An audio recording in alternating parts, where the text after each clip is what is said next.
6월 18일 금요일 새벽 묵상. 오늘 하나님이 우리에게 주시는 말씀은 예레미야 18장 13절에서 17절입니다. 그러므로 여호와께서 이와 같이 말씀하시니라.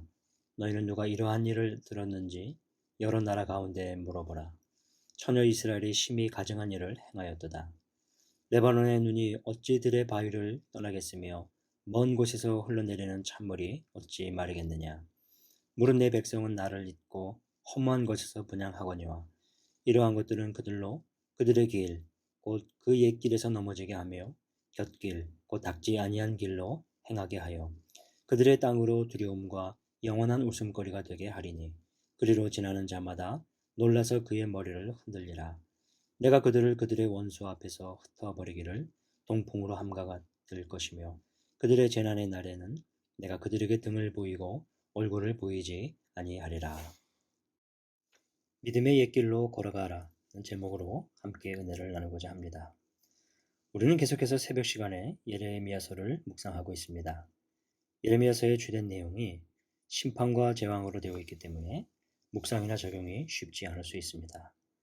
그러나 예레미야서에 담겨 있는 하나님의 마음을 깨달아 알아갈수록 우리를 향하신 그분의 애절한 사랑을 느낄 수 있습니다.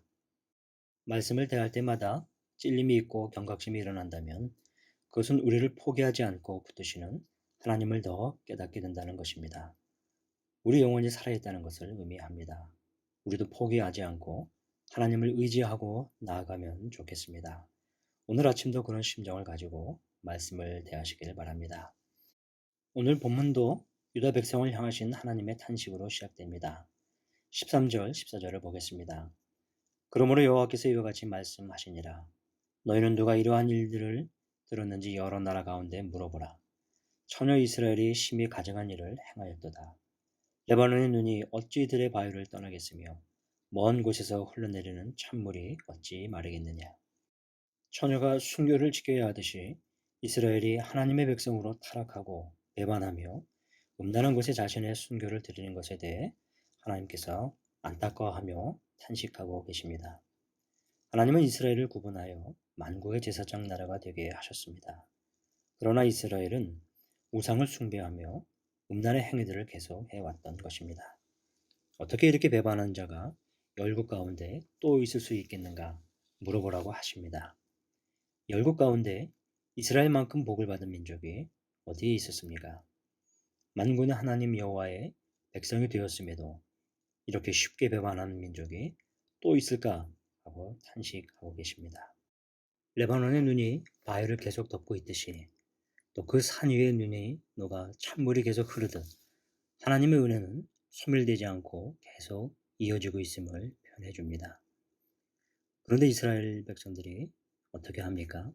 그들은 계속 배역하고 음란 속에 허덕이고 있는 것입니다. 하나님께서 그들에게 어떻게 향한다고 말씀하십니까? 17절에 이렇게 표현합니다. 내가 그들을 그들의 원수 앞에서 흩어버리기를 동풍으로 함과 같을 것이며 그들의 재난의 날에는 그들에게 등을 보이고 얼굴을 보이지 아니하리라. 하나님의 심판으로 원수들 앞에서 그들을 흩어버리시는데 동풍으로 한다고 하십니다. 이 동풍은 아라비아 사막 쪽에서 부는 뜨거운 바람입니다. 그 뜨거운 바람으로 유다 민족을 흐트러 버리신다고 하십니다. 그리고 그 재난의 날에 하나님께서 그의 등을 돌려버려 얼굴을 가리신다고 합니다. 이 얼마나 안타깝고 처참한 장면이 연출되고 있습니까? 그때는 긍휼함으로 그들을 돌봐주지 않으신다는 것입니다. 사랑하는 성도 여러분, 이 모습은 자식의 고통을 외면하는 아버지의 심정을 드러내주는 것입니다. 오늘 우리가 이 말씀을 어떻게 대해야 할까요?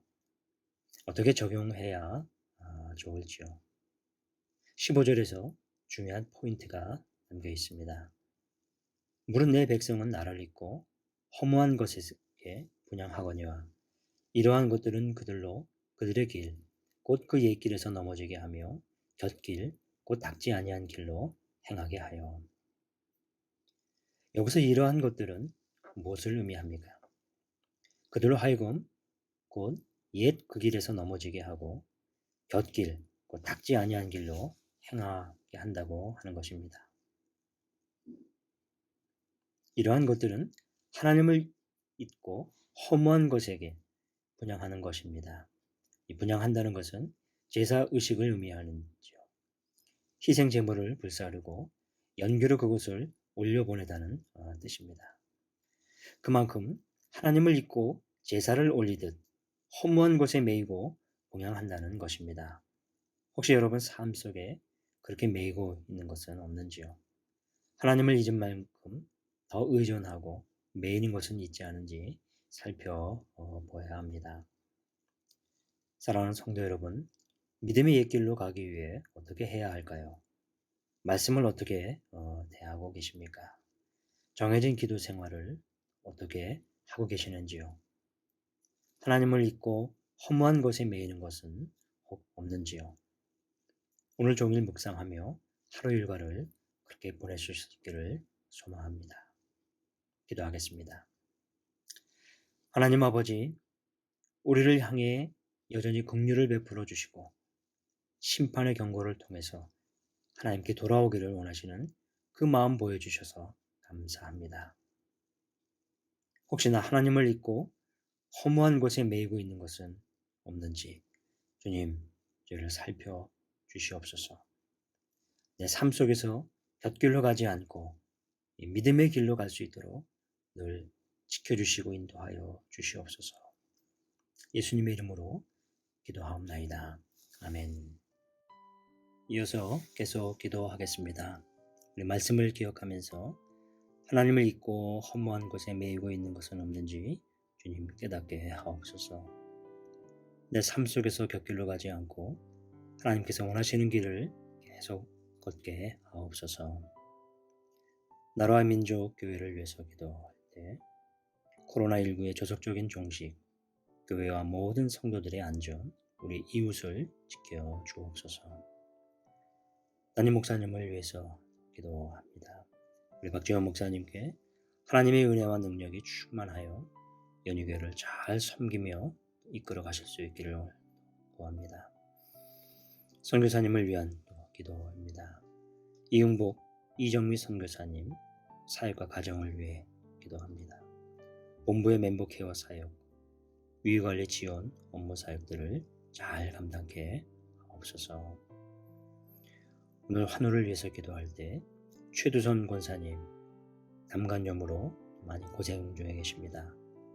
원활한 치료 또 조속히 완쾌될 수 있도록 주님 역사하여 주옵소서.